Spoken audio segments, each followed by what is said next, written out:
Hi నమస్తే, నేను మీ journalist రెహమాన్ని. YSR Congress party అధినేత వైఎస్ జగన్లో మార్పు వచ్చింది.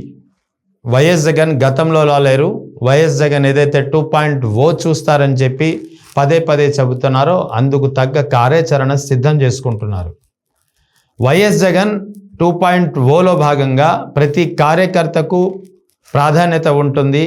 కష్టపడి పార్టీ కోసం జెండా మోసినటువంటి కార్యకర్తకు ప్రాధాన్యత ఉంటుందని చెప్తున్నారో దీనికి తగ్గ కార్యాచరణ అప్పుడే మొదలైంది. అందుకే వైఎస్ఆర్ కాంగ్రెస్ పార్టీ కార్యాలయం ఏదైతే తాడేపల్లిలో ఉందో అది ఇప్పుడు కిటకిటలాడుతోంది. వాస్తవానికి అధికారంలో లేదు వైఎస్ఆర్ కాంగ్రెస్ పార్టీ, ప్రతిపక్షంలో ఉంది.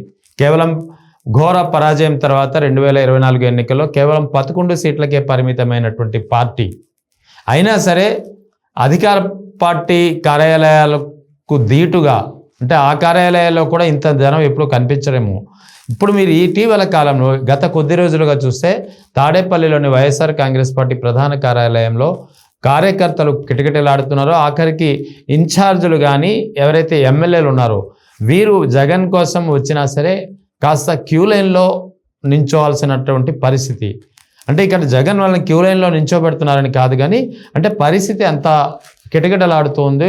పెద్ద ఎత్తున కార్యకర్తల సందడి, నాయకుల హడావిడితో వైఎస్ఆర్సీపీ కార్యాలయం కిటకిటలాడుతోంది. సో ఇదంతా ఎందుకు వచ్చిందంటే వైఎస్ఆర్ కాంగ్రెస్ పార్టీ అధినేత తరచూ ఇప్పుడు పెద్ద ఎత్తున ఒక టైం కేటాయిస్తున్నారు కార్యకర్తలకు కానీ నేతలకు కానీ. గతంలో వైఎస్ జగన్ 2019 నుంచి 24 అధికారంలో ఉన్న టైంలో పెద్ద ఎత్తున ఆయనపై విమర్శలు ఉన్నాయి, ఆరోపణలు ఉన్నాయి. కార్యకర్తలకు కానీ నేతలకు కానీ ఆఖరికి మంత్రులు ఎమ్మెల్యేలకు కూడా అందుబాటులో ఉండడం లేదనే ఒక ప్రధానమైనటువంటి విమర్శ ఎదుర్కొన్న పరిస్థితి.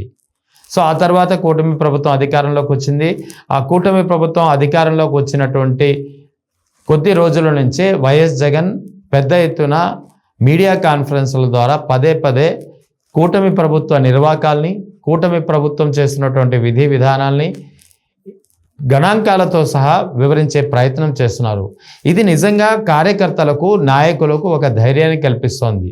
నిజంగా కూటమి ప్రభుత్వంపై వ్యతిరేకత ఏ విధంగా ఉంది అనడానికి లెక్కలతో సహా గణాంకాలు వివరిస్తుంటే ఇదంతా ఆ కార్యకర్తలకు, నేతలకు క్షేత్రస్థాయిలో అంటే నియోజకవర్గాల్లో ప్రజలకు వివరించడానికి ఒక మంచి అవకాశంగా మారింది. పార్టీ ప్రజల కోసం తమ నేత గతంలో ఏం చేశారు, ఇప్పుడు ఈ ప్రభుత్వం ఏం చేస్తుంది అనేది లెక్కలతో సహా వైఎస్ జగన్ ఇస్తున్నటువంటి డేటా అనేది వైఎస్ఆర్సీపీ కార్యకర్తలకు, నేతలకు ఒక మంచి ఆయుధంగా మారిందని చెప్పాలి. అదే సమయంలో పార్టీ కార్యకర్తలకు, నేతలకు పెద్ద ఎత్తున సమయం కేటాయిస్తున్నారు. అందుకే పార్టీ కార్యాలయం ఎప్పుడు చూసినా సరే గత కొద్ది రోజులుగా పెద్ద ఎత్తున కిటకిటలాడుతోంది, సందడిగా ఉంది. అధికారంలో ఉందా పార్టీ వైఎస్ఆర్ కాంగ్రెస్ పార్టీ అనే ఒక సందేహం కూడా వినిపిస్తోంది. సో అలాంటి పరిస్థితి వైఎస్ఆర్సీపీ కేంద్ర కార్యాలయంలో ప్రస్తుతం కనిపిస్తోంది. సో ఇదంతా ఒక ఎత్తు అయితే, మరోవైపు వైఎస్ జగన్ ఇటీవల నిన్న పాదయాత్ర కూడా ప్రకటించారు. మరో 1.5 ఏడాదిన్నరలో పాదయాత్ర ప్రారంభమవుతుంది. అంటే 2027 ఆగస్ట్ లేదా సెప్టెంబర్ నాటికి పాదయాత్ర ప్రారంభమవుతుంది. చాలా విగరస్ పాదయాత్ర ఉండబోతోంది.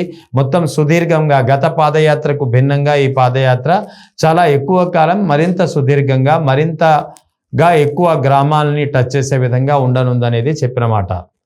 సో మరోవైపు ఈ ఏడాది ఫిబ్రవరి లేదా మార్చిలో జిల్లాల బస్సు యాత్ర కదా ఉండనుంది. సో ఈ క్రమంలో ఇప్పటి నుంచే రానున్న 3 ఏళ్లకు సంబంధించినటువంటి ఒక ఫిక్స్డ్ షెడ్యూల్ను ఆయన నిర్ణయించుకున్నారు. ప్రజలతో నిత్యం మమేకమవుతూ, అటు కార్యకర్తలు, నేతలతో పెద్ద ఎత్తున సమావేశం అవుతూ, ఒక నియోజకవర్గానికి ఒక వారం కేటాయిస్తూ కార్యకర్తల్లో ఉన్నటువంటి లోటుపాట్లు, పార్టీలో ఉన్నటువంటి లోటుపాట్లు, క్షేత్రస్థాయిలో ఏం జరుగుతుందనేది, క్షేత్రస్థాయిలో కార్యకర్తలకు ఎదురవుతున్నటువంటి కష్టాల గురించి, ఆ కష్టాల్ని తమ అధినేతకు వెళ్ళబుచ్చుకునేందుకు ఒక అవకాశం కల్పించారు వైఎస్ జగన్. అందుకే పార్టీ కార్యాలయం ఇప్పుడు కిటకిటలాడుతోంది, సందడిగా మారింది.